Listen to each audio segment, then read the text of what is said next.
మన dam బుషిక్ boom బుషిక్ star ఉన్నాడు కదా, అదేనండి మన మాదాపూర్ ఉపము.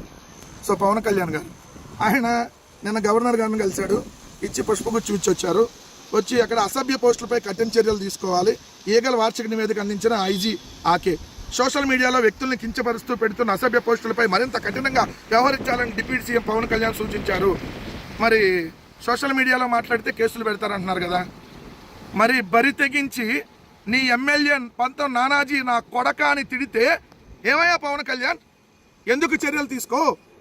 నీ పార్టీకి సంబంధించిన దొండకాయ కామకిరణ్ తిరుపతిలో కూర్చొని నైఫు వైఫు కైఫ్ అని అందరినీ మోసం చేస్తా, అదేవిధంగా ఇష్టం వచ్చినట్టుగా జగన్మోహన్ రెడ్డి గారిని ఎలా పడితే అలా బూతులు తిడతా ఉంటే ఏమయ్యా నీకు బూతులు కాదా? ఏమో నీకు ప్రవచనాలా? సోషల్ మీడియాలో నిన్ను క్వశ్చన్ చేస్తే ఏమయ్యా సీజ్ ద షిప్ అన్నావు, షిప్ ఎక్కడికి వెళ్ళిందని క్వశ్చన్ చేస్తే కేసులు పెడతావా? షిప్ పోయింది, బియ్యం పోయింది, నువ్వు మాదాపూర్ పోయావంటే కేసులు పెడతావా? కొద్దిగా ఉండాలయ్యా. ప్రశ్నిస్తానని పార్టీ పెట్టి ఈరోజు అవతలాడు ప్రశ్నిస్తే ఈరోజు అధికారం ఉందని చెప్పి తప్పుడు కేసులు పెడుతున్నామంటే ఎంత భయపడిపోతున్నారో మీరు సోషల్ మీడియాను చూసి ఇక్కడ అర్థమైపోతా ఉంది. నీ తల్లిని దిట్టించిన వాళ్ళ దగ్గరికి వెళ్ళి నువ్వు కాలబేరం ఆడి ఇంకా సిగ్గు లేకుండా వాళ్ళ దగ్గరికి వెళ్ళి 15 సంవత్సరాలు ఇంకా కలిసి ఉంటానని చెప్తా.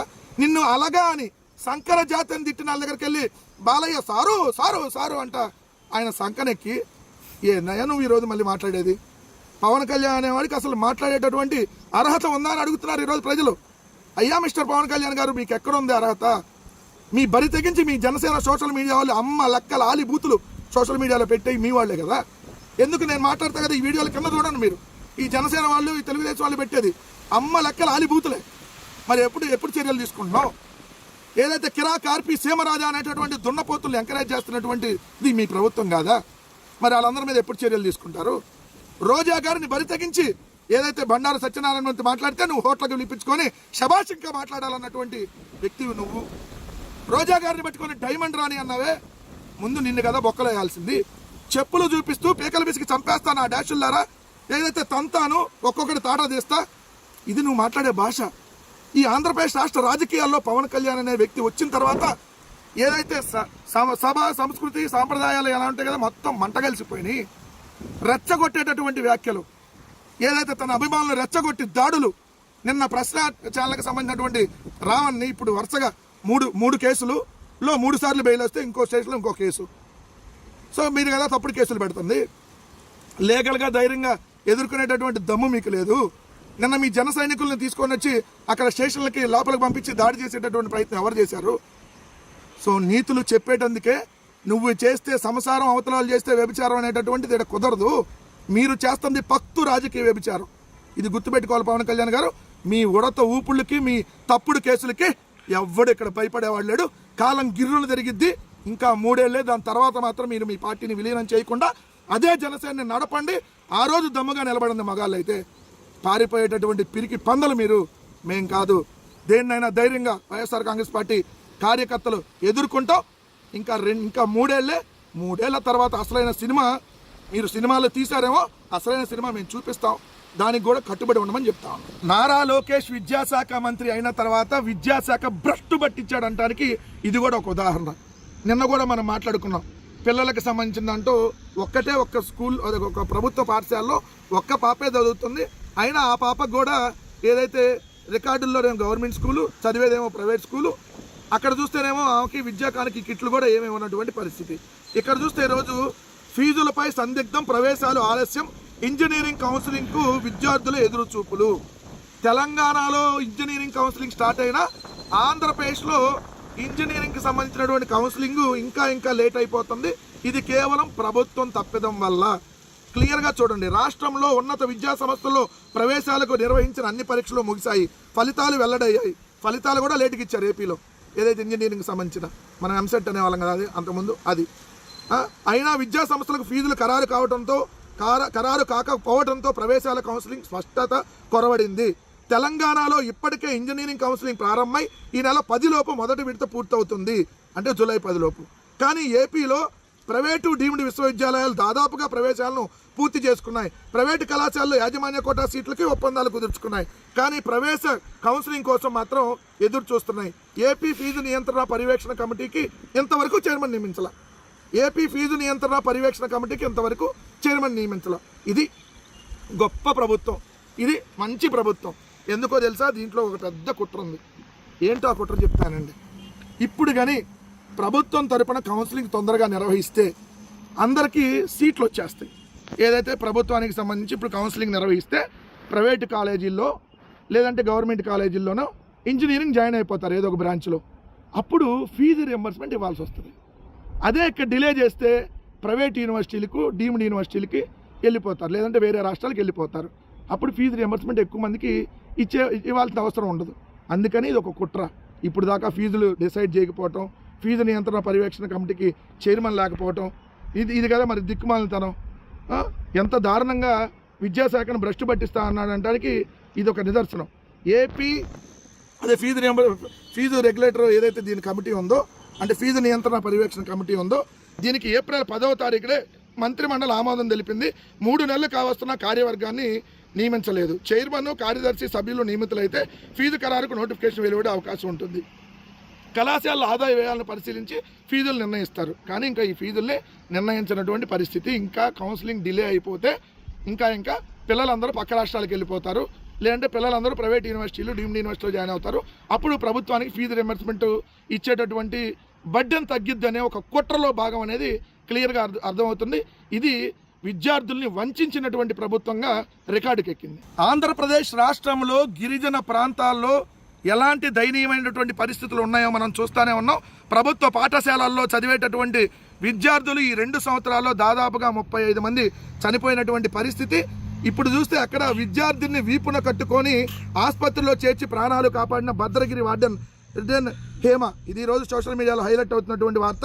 వర్షంలో అడవి మార్గంలో 3 కిలోమీటర్ల కాలినడకన ఏదైతే వెళ్ళి తెగువ చేసినటువంటి మహిళ, ఓవైపు వర్షం మరోవైపు రాళ్లతో కూడిన అటవీ మార్గం అయినా మొక్కవోని ధైర్యంతో తీవ్ర అస్వస్థతకు గురైనటువంటి విద్యార్థిని తన వీపుపై మోసుకొని వెళ్ళి సకాలంలో వైద్యం అందించి ఆ చిన్నారి ప్రాణాలు కాపాడారు ఓ మహిళా వార్డెన్.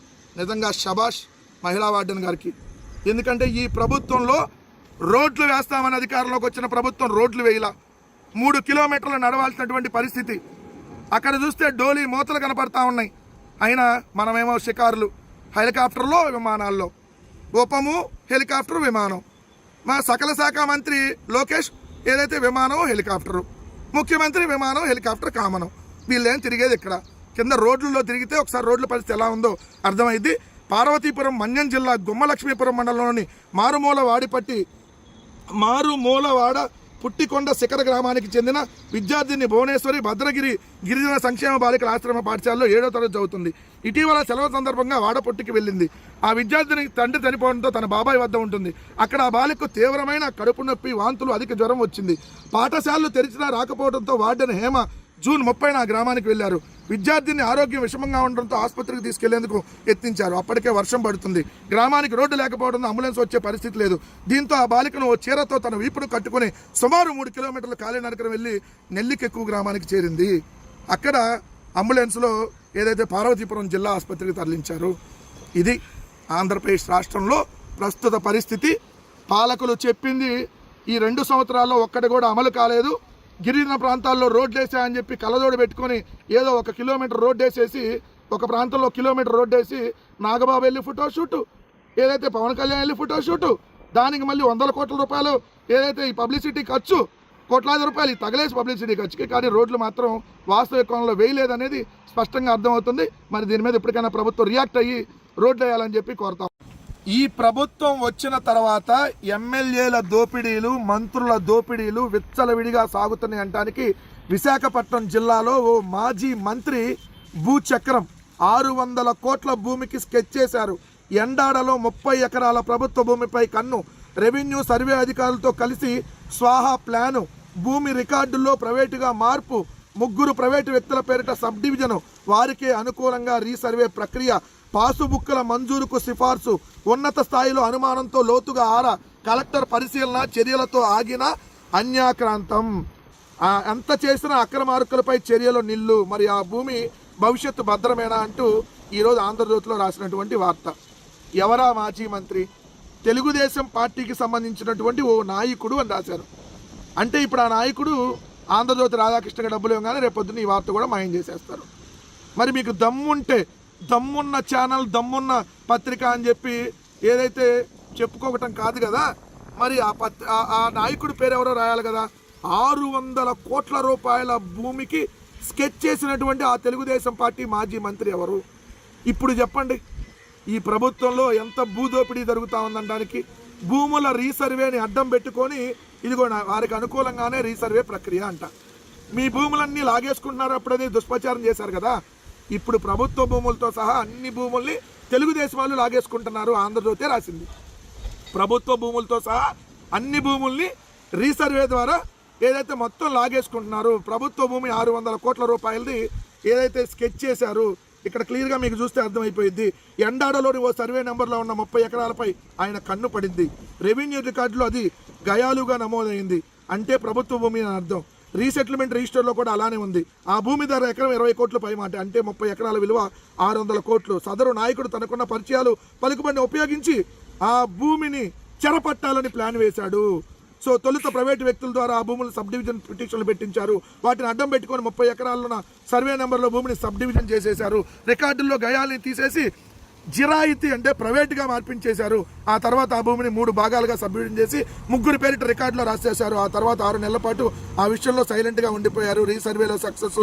ఇవేమి చర్యలు అంటే ఎంత దోపిడీ జరుగుతుందనడానికి సిగ్గుగా నిస్సిగ్గుగానే పాప ఆంధ్రజ్యోతి రాసినటువంటి పరిస్థితి. ఎవరా మాజీ మంత్రి పేరు కూడా దమ్మున్న ఛానల్ మరి బయట పెట్టాలి, దమ్మున్న పత్రిక రాయాలని చెప్పి కోరుతా ఉన్నాం.